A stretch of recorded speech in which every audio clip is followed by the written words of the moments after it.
So hello mga kaidol, so paday na sa Pistong Vlog. So upload kita sige. So dili ta karon diri sa atong tamnanan og talong. So tanom na sa tagtalong mga kaidol, so di kita mohunong og tanom no para namoy makaon diha ba, no? Kung mohunong mi mga mangungumag tanom, asa mo palit gulay wa na no. Di na mo kapalit og gulay.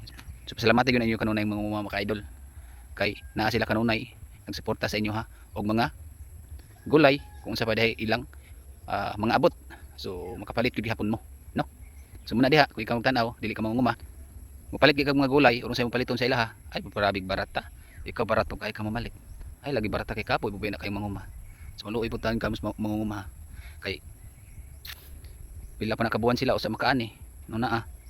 Mig piratong giingon nga kakatanay malang. Ani agad kay pwede ra nimo palit og barato.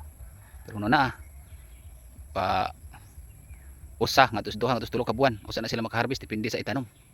So muna, so ay lang pud palabi og barato pag palit sa ilang mga produkto, no? So maluoy sabta sa tumunguma. Kay kung mabot kayong panahon nga tapulan na pug panguma ang mga manguma, no? So asa naman ta palit og mga gulay kung unsa pay mga mapalit na to diha, no? Diha sa atong mga manguma. Kung gitapulan na sila pug panguma tungod kay barato. So muna, di wala mo na nanom diha. So malitra mo, so hatagan tog patas, no? Kinahanglan paliton sa nato kay ilang produkto og insakto ba para mukita sa bidire kini manguma. Bukan moral chamba-chamba, dili mga sugarol, lawamot lang kang uban. Pero kan dili mga sugarol nga manguma. So, sakit pa kanas dughan nga mapildi ba. Diri sa pagmanguma daghan kay kontra. Sa insekto pa lang klase-klase na no. Na napanay diseases or mga fungus, bakterya. So, kana kontra sa nimo. Ang init kontra sa nimo kung sobra sa init o ang uwan kung sobra sa uwan, so kontra sa nimo. Mas labi itong bagyo. So muna kalisod ang pagpanguma.